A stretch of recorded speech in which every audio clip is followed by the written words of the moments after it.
Hello friends, आज हम BA first year का फर्स्ट पेपर पढ़ेंगे, स्वास्थ्य शिक्षा। इसमें आज का हमारा न्यू टॉपिक रहेगा मनुष्य की त्वचा की संरचना। इस टॉपिक में ये बताया जाएगा कि मनुष्य की जो त्वचा होती है उसकी संरचना किस तरीके से होती है, उससे संबंधी जो सामान्य रोग होते हैं वो किस प्रकार से हमारे शरीर में हो जाते हैं। सबसे पहले मैं आपको इससे परिचित कर देती हूँ। तो हमारे शरीर की जो ऊपरी परत हमारे शरीर पर एक आवरण की भांति चढ़ी रहती है, वह क्या त्वचा कहलाती है। इसमें दो परतें होती हैं, ऊपरी परत जो बाहरी चर्म कहलाती है और इसके नीचे की परत अभ्यंतर चर्म कहलाती है। तो हम इसमें फर्स्ट हेडिंग डालेंगे बाहरी चर्म या उपचर्म। इसमें लिखेंगे बाहरी चर्म की मोटाई शरीर के विभिन्न अंगों में अलग अलग होती है। हथेलियों और तलवों पर बाहरी चर्म अन्य स्थानों की अपेक्षा मोटी होती है। तलवों पर बाहरी त्वचा की मोटाई 1 से 1/3 20 गुना होती है और चेहरे पर बाहरी त्वचा की मोटाई 1 से 200 गुना होती है। बाहरी चर्म भी 2 परत होती है, जिसको पहली परत होती है हार्नी परत और सेकंड मेलपिगियन परत। हार्नी परत सबसे बाहर की होती है। इस परत के कोण पतले, चपटे व सख्त होते हैं। ये नीचे के कोणों से रक्षा करते हैं और बराबर घिसते रहते हैं। नीचे के कोण इनकी जगह लेते रहते हैं। जल जाने पर त्वचा पर जो फफोला पड़ जाता है उसमें बाहरी त्वचा की यही परत ऊपर उठ जाती है।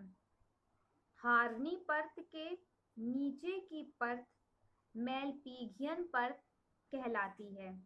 इस परत के कोण चौकोर होते हैं।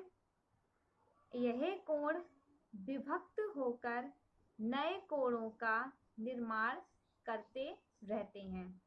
जो ऊपरी परत के कोणों के घिसने या टूट जाने पर उनका स्थान ले लेते हैं। इस परत के निचले कोणों में रंग के कण होते हैं जो त्वचा को काला, भूरा या गोरा रंग प्रदान करते हैं। जो लोग काले होते हैं उनकी त्वचा में रंग के कण अधिक होते हैं। जिनकी त्वचा में रंग के कण कम होते हैं उनका रंग गोरा होता है। उष्ण कटिबंधक के निवासियों की त्वचा में रंग के कण अधिक पाए जाते हैं, जिसके कारण उनका रंग काला होता है। इन कणों के कारण ही लोग गर्मी को सहन कर सकते हैं। अब पैराग्राफ चेंज करके हमारा लिखेंगे बाहरी चर्म में रक्त की शिराएं नहीं होती। बाहरी चर्म की ऊपरी परत के कोण सजीव नहीं होते, अतः उन्हें रक्त की आवश्यकता नहीं होती। नीचे की परत कोणों का पोषण उन लेसिका द्वारा होता है जो आभ्यंतर चर्म की रक्त कोशिकाओं में से छनकर आती हैं।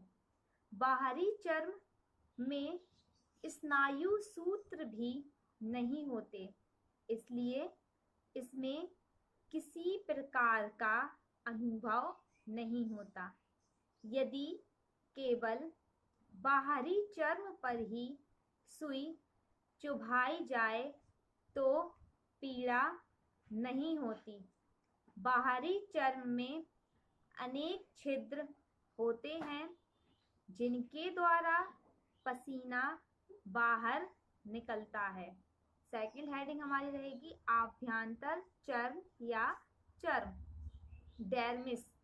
इसमें लिखेंगे बाहरी चर्म के नीचे वाली परत आभ्यंतर चर्म कहलाती है। यही वास्तविक त्वचा है। यह बाहरी चर्म की अपेक्षा अधिक मोटी और मजबूत होती है। इसमें रक्त कोशिकाएं व स्नायु सूत्रों के सिरे भी होते हैं। आभ्यंतर चर्म की रचना संयोजक तंतुओं द्वारा होती है जो ऊपर की ओर कठोरता से लगे रहते हैं और नीचे की ओर ढीले रहते हैं। इन संयोजक तंतुओं के अंदर वसा भरी रहती है जो नीचे स्थानों में भरकर शरीर को गूदेदार बनाती है। यह वसा शरीर को गर्म रखती है तथा शरीर के ताप को बाहर नहीं निकलने देती। आभ्यंतर चर्म को ऊपरी सतह पर कंगूरे जैसे उभार होते हैं जो चर्माकुर कहलाते हैं। इन्हीं के कारण उंगलियों में धारियां भी मालूम होती हैं। चर्माकुर बाहरी चर्म से सटे रहते हैं। प्रत्येक चर्माकुर के मध्य में रक्त कोशिकाओं का एक गुच्छा और स्नायु सूत्र का अंडाकार शिरा स्थित रहता है। स्नायु सूत्र के इस अंडाकार से सिरे को स्पर्श कण कहते हैं। स्पर्श कणों के द्वारा ही हम स्पर्श, गर्मी, सर्दी व पीड़ा का अनुभव करते हैं। स्पर्श कण शरीर के उन भागों में अधिक होते हैं जिनमें स्पर्श शक्ति अधिक होती है, जैसे उंगलियों के सिरे तथा हथेली की त्वचा। स्पर्श कण उन भागों में भी अधिक होते हैं जहां बाल नहीं होते। आभ्यंतर चर्म में दो प्रकार की ग्रंथियां होती हैं। पहली श्वेत ग्रंथियां और सेकंड तेल ग्रंथियां। तो श्वेत ग्रंथियों में लिखेंगे इन ग्रंथियों में श्वेत या पसीना बनता है। ये ग्रंथियां त्वचा के सबसे निचले भाग में स्थित होती हैं। समस्त शरीर में 22.5 लाख से 25 लाख तक श्वेत ग्रंथियां होती हैं।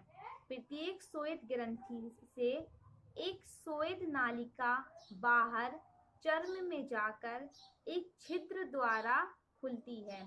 श्वेत नलिकाओं के छिद्रों में एक शक्तिशाली लेंस द्वारा देखा जा सकता है। इन छिद्रों की संख्या भिन्न भिन्न होती है। गर्दन व पीठ के चर्म में 1 वर्ग इंच में लगभग 400 छिद्र होते हैं और हथेली व तलवे के चर्म में 1 वर्ग इंच में लगभग 2000 छिद्र होते हैं। प्रत्येक श्वेत ग्रंथि एक गुच्छे के समान होती है। अब नेक्स्ट हेडिंग डालेंगे तेल ग्रंथियां। इसमें लिखेंगे ये छोटी छोटी ग्रंथियां होती हैं जिनमें से तेल के समान एक चिकना पदार्थ निकलता है। प्रत्येक पदार्थ बाल से संबंधित रहता है। प्रत्येक ग्रंथि से यह तेल एक नली द्वारा बालों की जड़ों में पहुंचता रहता है। इस तेल के कारण ही बालों तथा त्वचा में चिकनाहट रहती है। तलवों तथा हथेलियों की त्वचा को छोड़कर अन्य सभी भागों की त्वचा में तेल ग्रंथियां पाई जाती हैं।